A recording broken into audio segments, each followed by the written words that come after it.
Hello दोस्तों, refix India के YouTube channel पे आपका फिर से स्वागत है। और आज की वीडियो में हम बात करेंगे, हमारे पास यहाँ पर एक LG कंपनी का पैनल आया है और इसमें क्या कंडीशन है सबसे पहले मैं आपको यहाँ पर दिखा देता हूँ। तो जैसा कि आप यहाँ पर देखोगे तो ये जो पैनल है, इस पैनल में क्या है कि यहाँ पर एक टिकोन लगाए गए हैं और इसमें ये 2 कॉफ का पैनल है। और दोस्तों ये जो पैनल है हमारे पास ये GIP पैनल है, जिसमें आप यहाँ पर अगर आप देखोगे तो कोई भी हमें साइड कॉफ देखने के लिए नहीं मिल रही है। तो दोस्तों ये जो पैनल आया था हमारे पास, यहाँ पर इस पैनल में क्या है कि जो कॉफ थी हमारे पास बर्न कंडीशन में आई थी।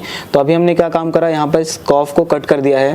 तो इसमें वोल्टेज तो अभी क्या है सबसे पहले हम चेक करेंगे, लेकिन उससे पहले मैं आपको यहाँ पर पावर लगा के इसकी कंडीशन दिखा देता हूँ। तो सबसे पहले यहाँ पर हम सेट को कर लेते हैं ऑन। तो जैसे मैंने यहाँ पर सेट को ऑन करा और सेट को ऑन करने के बाद इसमें क्या है कि दोस्तों इसमें जो प्रॉब्लम आ रही है, कुछ वर्टिकल बार सी आ रही है, यानी कि इसमें कुछ बार की प्रॉब्लम है और ये स्लो मोशन के साथ हमें देखने के लिए मिल रही है। तो अगर इस तरह की कंडीशन आती है तो इस पैनल को कैसे रिपेयर करना है, तो आज की वीडियो में हम बात करेंगे। तो वीडियो को लास्ट तक जरूर देखना। तो सबसे पहले अभी हम बात करते हैं। तो अभी क्या है कि इसमें हमने ऑन करने के बाद देखा कि इसमें जो प्रॉब्लम है, कुछ वर्टिकल बार सी प्रॉब्लम हमें देखने के लिए मिल रही है। तो सबसे पहले इसमें क्या है कि आपको दोस्तों बेसिक वोल्टेज चेक करनी होती है, क्योंकि क्या होता है पैनल की अगर बेसिक वोल्टेज नहीं बनती तो पैनल के जो बिहेवियर है वो एबनॉर्मल हो सकते हैं। तो सबसे पहले यहाँ पर मैं मल्टीमीटर को DC वोल्ट की रेंज पर सेट करता हूँ और DC वोल्ट की रेंज पर सेट करने के बाद आपको करना क्या है कि यहाँ पर अगर आप देखोगे तो इसमें एक टिकोन बोर्ड है। इस टिकोन बोर्ड की सभी वोल्टेज रिक्वायरमेंट आपको चेक करना है। तो सबसे पहले यहाँ पर हम सभी वोल्टेज को चेक कर लेते हैं। तो एक पॉइंट को लगा लिया हमने यहाँ पर ग्राउंड, और सबसे पहले इसमें हम 12 वोल्ट की सप्लाई अगर चेक करते हैं तो 12 वोल्ट को हम देख लेते हैं कि 12 वोल्ट हमें कहाँ मिल रही है। तो यहाँ पर अगर आप देखोगे तो इसमें जो सप्लाई है वो 12 वोल्ट की सप्लाई हमें यहाँ पर बिल्कुल परफेक्ट तरीके से यहाँ पर देखने के लिए मिल रही है। दोस्तों ये जो 12 वोल्ट है, 12 वोल्ट बनने के बाद होता क्या है कि इसमें अलग अलग वोल्टेजेस बनती है। तो कंपनी ने यहाँ पर अगर आप देखोगे तो यहाँ पर एक बक कन्वर्टर लगा रखा है। अब इस बक कन्वर्टर का काम होता है कि 12 वोल्ट की सप्लाई ये इनपुट लेता है। तो यहाँ पर अगर आप देखोगे तो 12 वोल्ट की सप्लाई इनपुट ले रहा है और यहाँ पर ये 3.3 वोल्ट बनाने का काम कर रहा है। और दोस्तों ये हर सभी पैनल में हमें देखने के लिए नहीं मिलता। तो सबसे पहले अभी हम क्या काम करते हैं, यहाँ पर आप देखोगे तो ये DC to DC IC है और यहाँ पर आप देखोगे तो ये क्या है, एक आपकी टिकोन IC है और यहाँ पर एक रोम IC इसमें दी गई है। और ये जो IC है दोस्तों, यहाँ पर एक लेवल शिफ्टर IC है। तो सबसे पहले अभी हम क्या काम करते हैं, यहाँ पर इसकी सभी वोल्टेज को चेक करते हैं। तो 3.3 वोल्ट आने के बाद दोस्तों होता क्या है कि ये जो 3.3 वोल्ट है इस टिकोन IC को भी जाते हैं। तो यहाँ पर अगर हम चेक करते हैं तो यहाँ पर देख लेते हैं, तो यहाँ पर आप देखोगे 3.3 वोल्ट इस टिकोन IC को भी मिल रहे हैं और रोम IC की पिन नंबर 8 पे भी हमें 3.3 वोल्ट मिलने चाहिए। तो यहाँ पर ये सभी वोल्टेज हमारे ओके मिल रहे हैं। अब ये वोल्टेज बनने के बाद करना क्या है कि आपको यहाँ पर अगर आप देखोगे तो एक डायोड और एक कॉइल मिले हैं। तो ये जो है एक बूस्ट सर्किट है, यानी कि यहाँ पर एक AVDD सप्लाई बननी चाहिए। तो यहाँ पर अगर आप देखोगे तो हमें टेस्टिंग पॉइंट देखने के लिए मिल रहा है। तो यहाँ पर अगर हम चेक करते हैं तो दोस्तों अगर यहाँ पर देखोगे तो हमें जो वोल्टेज है वो 12 वोल्ट की सप्लाई मिल रही है, जबकि यहाँ पर एक बूस्ट वोल्टेज सप्लाई मिलनी चाहिए थी। और अगर आगे देखते हैं तो आगे क्या है कि इसमें अलग अलग वोल्टेज बनती है। जैसे यहाँ पर देखोगे वीकॉम वोल्टेज, तो वीकॉम वोल्टेज में मुझे यहाँ पर कुछ 584 मिली वोल्ट के अराउंड यहाँ पर वोल्टेज देखने के लिए मिल रही है। और आगे अगर हम देखते हैं तो यहाँ पर कुछ VGH VGL के पॉइंट बने हैं। तो यहाँ पर देखोगे VGL का पॉइंट है और VGL पे अगर चेक करता हूँ तो यहाँ पे मुझे सेम कंडीशन मिल रही है। और VGH पे चेक करता हूँ तो यहाँ भी हमें ये सेम कंडीशन देखने के लिए मिल रही है। यानी दोस्तों इसमें क्या है कि यहाँ पर जो वोल्टेज है कोई भी वोल्टेज नहीं बन रही है, ओनली 12 वोल्ट और 3.3 वोल्ट बनने के अलावा। तो दोस्तों इस तरीके की कंडीशन आती है तो सबसे पहले आपको करना क्या है कि कई बार ऐसा होता है कि यहाँ पर जब कॉफ आपकी शॉर्ट हो जाती है या जल जाती है, तो कॉफ शॉर्ट होने की वजह से जो आपका टिकोन है इसमें भी आपकी शॉर्टिंग हो सकती है। तो सबसे पहले आपको क्या करना है कि यहाँ पर पावर को निकालना है, यानी कि पावर को बंद कर देना है और मीटर को लगाना है बीप रेंज पे। बीप रेंज पे लगाने के बाद आपको टिकोन में सभी शॉर्टिंग को चेक करना है। तो यहाँ पर सभी शॉर्टिंग को हम चेक कर लेंगे। तो जितने भी आपके PF होते हैं दोस्तों, आपको सभी PFs को चेक करना है। कई बार ऐसा होता है कि आपके PF वगैरह डायोड वगैरह शॉर्ट होते हैं, तो इस तरीके की दिक्कत देखने के लिए आपको मिल सकती है। तो यहाँ पर सभी PF को हम चेक कर लेंगे। और जब भी पैनल का काम करते हैं तो देखो दोस्तों, पैनल के काम में आपको थोड़ा सा पेशेंस रखना होता है, क्योंकि पैनल थोड़ा सा कॉस्टली भी आता है और इसको चेक करने में थोड़ा सा भी टाइम भी जाता है। तो आप जब भी पैनल को चेक करते हो तो बहुत ही बारीकी से आपको चेक करना है। तो यहाँ पर कोई भी PF शॉर्टिंग नहीं दे रहा है।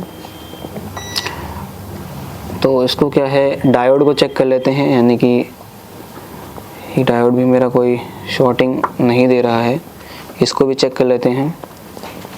तो ये भी कोई शॉर्टिंग नहीं है, इसको देख लेते हैं। तो यहाँ पर एक मॉसफेट लगा होता है, तो मॉसफेट को देख लेते हैं।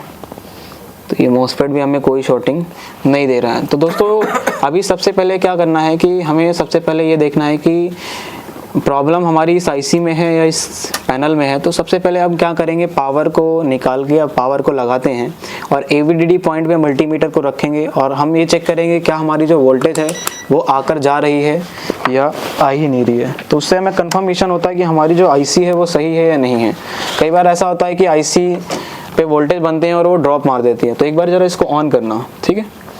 तो यहाँ पर क्या करते हैं, हम मल्टीमीटर के पॉइंट को एवीडीडी पॉइंट पे लगा के रखते हैं और मीटर पे ध्यान देंगे। तो जैसे हमने यहाँ पर अभी सेट को ऑन करते हैं, देखो सेट को ऑन हुआ, लेकिन यहाँ पर जो वोल्टेज है मेरी वो यहाँ पर 12 वोल्ट ही है फिक्स, यानी कि यहाँ पर मेरी जो वोल्टेज है इसमें कोई भी फ्लक्चुएशन हमें देखने के लिए नहीं मिला। तो दोस्तों इस तरीके की कंडीशन में आपको करना क्या है कि ये जो आईसी होती है, यानी कि आपकी जो डीसी टू डीसी आईसी होती है, इसमें प्रोटेक्शन लगी होती है, यानी कि इसको सभी वोल्टेज का एक फीडबैक जाता है।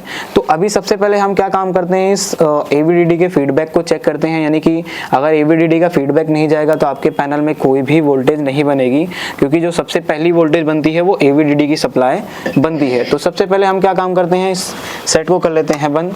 और बंद करने के बाद दोस्तों होता क्या है कि यहाँ पर जो एवीडीडी पॉइंट होता है, एवीडीडी पॉइंट से एक फीडबैक जाता है इस आईसी तक। तो यहाँ पर आप देखोगे तो ये एवीडीडी का पॉइंट है और ये कुछ यहाँ पर नॉन पोलराइज कैपेसिटर लगे हैं। और इस कैपेसिटर के द्वारा, जैसा कि हमने डाटा शीट के अकॉर्डिंग देखा था कि यहाँ पर इसकी जो ये रेजिस्टेंस है इसमें हमें एक फीडबैक मिलना चाहिए। तो सबसे पहले हम क्या काम करते हैं, यहाँ से एक कंटिन्यूटी चेक करते हैं। दोस्तों होता है कई बार ऐसा होता है, हमारे पास जो पैनल आते हैं वो टेक्नीशियन से आते हैं, तो उस पर बहुत सारा काम भी हुआ होता है, कई बार रस्टेड होता है, कई बार इंटरनल ट्रैक गल जाते हैं। तो इस तरीके की प्रॉब्लम भी आपको देखने के लिए मिल सकती है। तो अगर सबसे पहले हम यहाँ पर इसका फीडबैक का ट्रैक चेक करते हैं, अगर ट्रैक ब्रेक मिलता है तो उसको हम डायरेक्ट करके एक बार चेक करेंगे। तो यहाँ पर अगर हम इसका ट्रैक देखते हैं तो इस पीएफ से अगर हम डायरेक्ट कंटिन्यूटी यहाँ पर लेते हैं इस रेजिस्टेंस के इस पॉइंट पे, तो हमें यहाँ पर कोई भी कंटिन्यूटी नहीं मिल रही है, क्योंकि यहाँ पर क्या है दोस्तों, एक डिवाइडर सर्किट बना है। जब तक इस डिवाइडर की इनपुट वोल्टेज नहीं आएगी, जब तक ये डिवाइडर काम नहीं करेगा, और जब ये डिवाइडर आपका काम नहीं करेगा तो यहाँ पर क्या है कि ये जो आपकी डीसी टू डीसी आईसी है ये ऑन नहीं होगी। तो यहाँ पर अगर हम चेक करते हैं तो इस पे तो मुझे फीडबैक, यानी कि यहाँ तक का ट्रैक तो मुझे ओके मिल रहा है, लेकिन यहाँ से अगर मैं इस पॉइंट पे चेक कर रहा हूँ तो मुझे यहाँ पर कोई भी ट्रैक बीप नहीं दे रहा है। तो सबसे पहले क्या काम करना है, हमें यहाँ से एक जंपर लेना है और इस रेजिस्टेंस पे हम जंपर को लगाकर देखते हैं। यहाँ पर इस ट्रैक को देख सकते हैं, इस ट्रैक को स्क्रैच करके भी हम यहाँ पर जंपर लगा सकते हैं। तो जंपर लगाने के बाद हम चेक करते हैं इसकी क्या कंडीशन रहेगी।